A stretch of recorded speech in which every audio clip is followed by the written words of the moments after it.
Hello दोस्तों, आज इस वीडियो में बताने जा रहा हूँ रिवर्स सैंड के एक्सपोर्ट के बारे में। अगर आप एक्सपोर्ट इंपोर्ट शुरू करना चाहते हैं, किसी प्रोडक्ट का सिलेक्शन कर रहे हैं, तो आज रिवर्स सैंड के बारे में बताने जा रहा हूँ कि रिवर्स सैंड में कितना प्रॉफिट होगा अगर आप उसे एक्सपोर्ट करेंगे, उस पर सरकार इंसेंटिव क्या क्या देती है, प्लस कहाँ से वो सस्ता मिलेगा, कौन से देशों में आपको उसको बेचना चाहिए, मेजर इंपोर्टिंग कंट्रीज़ कौन सी है, मेजर एक्सपोर्टिंग कंट्रीज़ कौन सी है, खास तौर से इसका यूज़ क्या होता है। तो दोस्तों, वीडियो शुरू करने से पहले मेरी एक रिक्वेस्ट है, सब्सक्राइब जरूर करिए वीडियो को, ताकि लगातार आपको ऐसे प्रोडक्ट, ऐसे बिजनेस के बारे में इंफॉर्मेशन मिलती रहे और इंपोर्ट एक्सपोर्ट बिजनेस लगातार आप सीखते रहें। मैं हर्ष धवन, इंटरनेशनल बिजनेस ट्रेनर और करियर गुरु एक्सपोर्टर, आपका स्वागत करता हूं हमारे चैनल करियर गुरु एक्सपोर्ट एक्सपर्ट्स ग्लोबल में, जहां पे हम इंपोर्ट एक्सपोर्ट की ट्रेनिंग देते हैं, स्टेप बाय स्टेप सिखाते हैं, प्लस प्रोडक्ट सिलेक्शन सिखाते हैं, एक एक स्टेप, बायर सप्लायर कैसे फाउंड करना है, डॉक्यूमेंटेशन क्या होगा। तो अगर आप इंपोर्ट एक्सपोर्ट बिजनेस सीखना चाहते हैं तो हमारी सीरीज भी चल रही है, लर्न इंपोर्ट एक्सपोर्ट बिजनेस और हाउ टू इंपोर्ट की प्रोडक्ट सिलेक्शन की प्लेलिस्ट में जाके आप पूरी प्लेलिस्ट देख सकते हैं, स्टेप बाय स्टेप सीख सकते हैं। चलिए बात करते हैं रिवर्स सैंड की। सबसे पहले मैं रिवर्स सैंड की बात करता हूं। एक चीज और बताना चाहता हूं इसके बारे में। देखिए दोस्तों, जब भी हम आपको आपके प्रोडक्ट के बारे में बताते हैं, डीजीएफटी की साइट पे या इंडियन ट्रेड पोर्टल की साइट पे जाके जब आप ये काम शुरू करें, आपका विचार आ रहा है, देखिए ज़रूरी नहीं है ना कि मैंने आपको वीडियो बना दिया और आपने कल से ही काम शुरू कर दिया, परसों से शुरू कर दिया। हो सकता है आप 1 महीना या 2 महीना लगाएं, जो कि आम तौर पर इतना टाइम लग जाता है। तो ये ज़रूर चेक कर लीजिए डीजीएफटी और इंडियन ट्रेड पोर्टल की साइट पे जाके कि यार ये प्रोडक्ट ईजीली या फ्रीली इंपोर्टेबल और एक्सपोर्टेबल है या नहीं है। कई बार क्या होता है, जैसे आपने पीछे देखा गेहूं का एक्सपोर्ट सरकार ने बैन कर दिया था, तो ऐसे ही कई बार प्रोडक्ट को सरकार ने रिस्ट्रिक्टेड तो नहीं कर दिया, बैन तो नहीं कर दिया कि आपने मेरा वीडियो 2 महीने पहले देखा और आज जब मैं काम शुरू करने जा रहा हूँ तो वो रिस्ट्रिक्टेड हो गया या आपको नॉलेज ना थी। तो ये नॉलेज आपको होनी बहुत ज़रूरी है। तो रिवर्स हैंड की बात करते हैं अब, कहाँ कहाँ इसका यूज़ होता है। पूरे वर्ल्ड में यूज़ होता है। एक अकेला ऐसा प्रोडक्ट है जैसे फॉर एग्जांपल जो एग्रीकल्चर में भी यूज़ होगा, जो ग्लास में भी यूज़ होगा, जो पेंट में भी यूज़ होगा, जिसका कंक्रीट भी बनेगा, जो आर्ट्स और एनिमेशन में भी यूज़ किया जाता है, एक्वेरियम में भी यूज़ किया जाता है। साथ के साथ आपको शायद पता है या नहीं पता है, मैं फिर भी बता देता हूँ, बहुत सी कंट्रीज आर्टिफिशियल बीचेस तैयार कर रही है। तो बीचेस में क्या होता है, सैंड होती है, तो उनको सैंड की ज़रूरत पड़ती है आर्टिफिशियल बीच बनाने के लिए, तो वो लोग इंपोर्ट कराते हैं। एक बहुत ही अच्छा प्रोडक्ट है और बल्क में जाएगा। मार्जिन्स लगभग 100 से 300% आ जाता है। रेट वैरी करता रहता है, बहुत ज़बरदस्त कट लगता है मार्जिन के अंदर अगर आप इस प्रोडक्ट को खास तौर से एक्सपोर्ट करेंगे तो।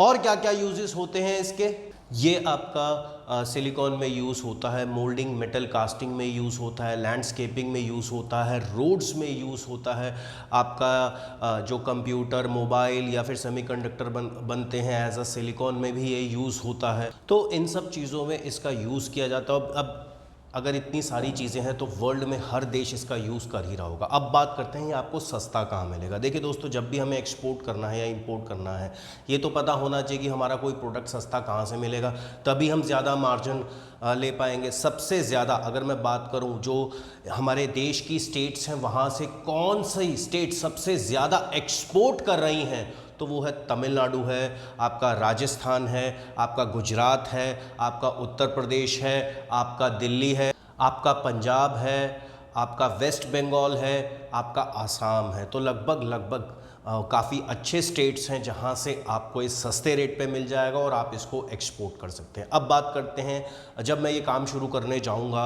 जब मैंने अपनी कंपनी बना ली, जीएसटी ले लिया, इंपोर्ट एक्सपोर्ट लाइसेंस ले लिया और उसके बाद मुझे आरसीएमसी लेनी है, एक्सपोर्ट प्रमोशन काउंसिल की मेंबरशिप लेनी है, तो कौन सी इसकी ऑर्गेनाइजेशन है, इसकी ऑर्गेनाइजेशन है केमेक्सिल एक्सपोर्ट प्रमोशन काउंसिल जो है, तो वहाँ पर आप इसकी जाके आरसीएमसी ले सकते हैं। अब बात करते हैं कि सपोज़ कीजिए मेजर एक्सपोर्टिंग कंट्रीज़ कौन सी है और मेजर इंपोर्टिंग कंट्रीज़ कौन सी है, उसके बाद मैं आपको बताऊंगा इस पे इंसेंटिव क्या क्या सरकार दे रही है। तो सबसे पहले बात करते हैं कि आप ये इन स्टेट से लेके कौन से देशों में बेचेंगे जहां पे आपको ज़्यादा प्रॉफिट मिलेगा। दोस्तों, सबसे पहले टारगेट करिए चाइना को, क्योंकि चाइना इसका सबसे बड़ा इंपोर्टर है। लगभग $245 मिलियन का ये इंपोर्ट करता है। उसके बाद आप कनाडा को टारगेट कर सकते हैं और कनाडा में सबसे बड़ा एडवांटेज है आज की डेट में, लैंग्वेज बैरियर भी नहीं है। तो कनाडा को टारगेट करिए, 176 मिलियन यूएस डॉलर का ये इंपोर्ट करता है। फिर उसके बाद आप बेल्जियम को टारगेट कर सकते हैं, बेल्जियम इसको 145 मिलियन यूएस डॉलर का इसका इंपोर्ट करता है। फिर उसके बाद आप जापान को टारगेट करिए, लगभग 105 मिलियन यूएस डॉलर का इसका भी इंपोर्ट है। और उसके बाद आप जर्मनी को टारगेट कर सकते हैं जो लगभग 95 मिलियन डॉलर का इसका इंपोर्ट करता है। अगर मैं इसकी सोर्सिंग की बात करूं, फिलहाल जो करंट सिचुएशन है तो सबसे ज़्यादा सोर्सिंग इसकी कहाँ होगी, यानी अभी जो प्रेजेंट सिचुएशन है सबसे ज़्यादा प्रोडक्शन इसका कहाँ हो रहा है। जैसा कि हमने तमिलनाडु वगैरह की बात की, इस समय राजस्थान में इसका सबसे ज़्यादा जो प्रोडक्शन हो रहा है, लगभग 56.8 मिलियन मेट्रिक टन का इसका प्रोडक्शन हो रहा है। मध्य प्रदेश में इसका 50 मिलियन टन का प्रोडक्शन हो रहा है, गुजरात में 32 मिलियन टन का हो रहा है, हरियाणा में 20 मिलियन टन का इसका प्रोडक्शन हो रहा है। लगभग इसका जो मार्केट शेयर है तो ओवरऑल 22 बिलियन डॉलर्स, मैं मिलियन की बात नहीं कर रहा, बिलियन डॉलर्स का। तो ये 22 बिलियन डॉलर्स का इसका मार्केट शेयर और डे बाय डे ये इंक्रीज़ हो रहा है। आप खुद ही देख रहे हैं, डे बाय डे कंस्ट्रक्शन भी तो हो रही है, कंस्ट्रक्शन में भी तो ये यूज़ होता है, तो डे बाय डे ये इंक्रीज़ होगा। और फ्यूचर क्या है, देखो कुछ प्रोडक्ट का ना फ्यूचर बहुत ब्राइट होता है, उसकी डिमांड समय के हिसाब से बढ़ती रहती है, प्लस उसका रेट भी बढ़ता रहता है। तो ये उन प्रोडक्ट में से है कि इसकी डिमांड समय के हिसाब से बढ़ती ही रहेगी। भाई रेत है, रेत की ज़रूरत तो सबको पड़नी है, और प्लस रेट भी बढ़ता चला जाएगा। तो यानी डाउन स्लोप वाली कहानी नहीं है, लॉस वाली कहानी नहीं है। अगर आप इन स्टेट में रहते हैं तो आपकी लॉटरी का टिकट है, आप इसमें भी मेहनत करिए। बहुत से लोग कमा रहे हैं, आप भी बहुत अच्छा खासा कमा सकते हैं। तो 22 बिलियन डॉलर से 34-35 बिलियन डॉलर का आगे इसकी ग्रोथ है, यानी बहुत तेज़ी से ये डे बाय डे इसकी ग्रोथ हो रही है। अगर मैं बात करूं सरकार इंसेंटिव क्या देती है, फिलहाल सरकार अभी इस पे कोई इंसेंटिव नहीं दे रही, डीबी के रोड टैप वगैरह फिलहाल अभी कुछ नहीं दे रही। देखो सबसे पहली चीज़, एक चीज़ और जानिए, सरकार इंसेंटिव क्यों देती है। सरकार चाहती है कि किसी प्रोडक्ट को हम प्रमोट करें, इंटरनेशनल मार्केट में लेके जाएं। क्या है कि वो उस प्रोडक्ट की इंट्रोडक्शन स्टेज होती है, और जब वो प्रोडक्ट बिकने लग जाता है तो सरकार कहती है जब आपको वैसे ही प्रॉफिट मिल रहा है तो फिर आपको इंसेंटिव की क्या ज़रूरत है। वो और जो है देश के कामों में उस इंसेंटिव का हिस्सा यूज़ करती है। एक्सपोर्ट को तो प्रमोट करती है, लेकिन अभी और भी इसके अलावा बहुत से प्रोडक्ट है जिसमें आपको अच्छे खासे इंसेंटिव मिलेंगे। प्लस एक चीज़ और बताना चाहता हूँ इसके प्राइस के बारे में। देखिए मान के चलिए आपको 100 से 200% और लगभग 300% तक भी इसमें आपको बहुत आसानी से मार्जिन मिल जाएगा, क्योंकि रेट का फ्लक्चुएट होता है और डिमांड और सप्लाई का गेम है। मान के चलिए आपने ऐसी कोई कंट्री टारगेट कर दी जहाँ पे इसका प्रोडक्शन होता ही नहीं है, तो आप खुद बताइए, वो तो सारा ही इंपोर्ट करा रहा होगा ना। तो ये जो मैंने बताया, जैसे हमने चाइना की बात की, यार सबसे बड़ा इंपोर्टर वही है। अब बात करते हैं कि एक्सपोर्टर कौन कौन से हैं, कौन से देश सबसे ज़्यादा एक्सपोर्ट कर रहे हैं और अच्छा खासा प्रॉफिट कमा रहे हैं। दोस्तों सबसे ज़्यादा जो एक्सपोर्ट करने वाले देश हैं उनमें सबसे पहले अमेरिका आता है, यूएसए, जो कि लगभग 370 यानी 370 मिलियन यूएस डॉलर का एक्सपोर्ट कर रहा है। उसके बाद आता है ऑस्ट्रेलिया, जो कि लगभग 185 मिलियन यूएस डॉलर का एक्सपोर्ट कर रहा है। फिर है नीदरलैंड, जो कि 177 मिलियन यूएस डॉलर का कर रहा है।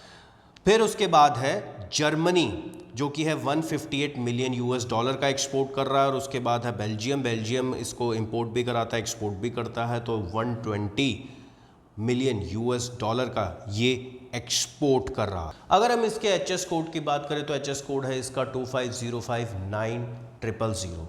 तो दोस्तों एचएस कोड के बारे में जानकारी होनी बहुत ज़रूरी है। आप डीजीएफटी की वेबसाइट पे जा सकते हैं, इंडियन ट्रेड पोर्टल पे जा सकते हैं, जहाँ पे आप प्रोडक्ट का नाम भी डालेंगे तो एचएस कोड की सारी इन्फॉर्मेशन आपको मिल जाएगी। दोस्तों उम्मीद करता हूँ वीडियो आपको अच्छा लगा होगा। अगर आप किसी प्रोडक्ट के बारे में जानना चाहते हैं, आपका कोई इंटरेस्ट है उसके बारे में, इंपोर्ट कैसे होता है, एक्सपोर्ट कैसे होता है, इंपोर्ट करवाना चाहते हैं, एक्सपोर्ट करना चाहते हैं, कोई भी जानकारी चाहते हैं, तो कमेंट बॉक्स में टाइप करिए। और एक हमारा टेलीग्राम का चैनल है, उसे ज़रूर ज्वाइन करिए।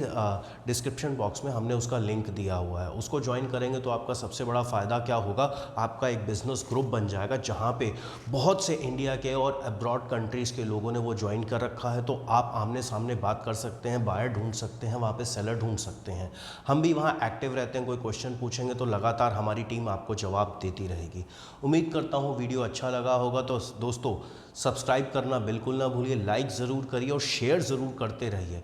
मिलता हूँ अगले वीडियो में, तब तक के लिए जय हिंद ना। ठीक है, अब चाहे कम क्वांटिटी में है, सामने ये एक वेयर हाउस है, आपका माल चाहे कम क्वांटिटी में है, ज़्यादा क्वांटिटी में है, ज़रूरी नहीं है कि जहाँ अगर आप यहाँ माल भेज रहे हो तो आपके पास कंटेनर ही आएगा। नॉर्मल ट्रक आएंगे, ट्रक में माल डालिए, यहाँ पे माल अनलोड होगा। अब यहाँ से ये एक एक करके आपके सामने लाइव स्टफिंग चल रही है। देखो एक एक करके अंदर से माल लाया जा रहा है और यहाँ से एक एक करके स्टफिंग की जा रही है।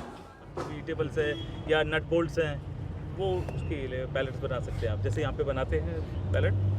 और ये जो आपका एशिया का बिगेस्ट ड्राई पोर्ट है, ठीक है, ये 1989 में इसको किया गया था, लेकिन 1993 में यहाँ पे प्रगति मदद से शिफ्ट हुआ था।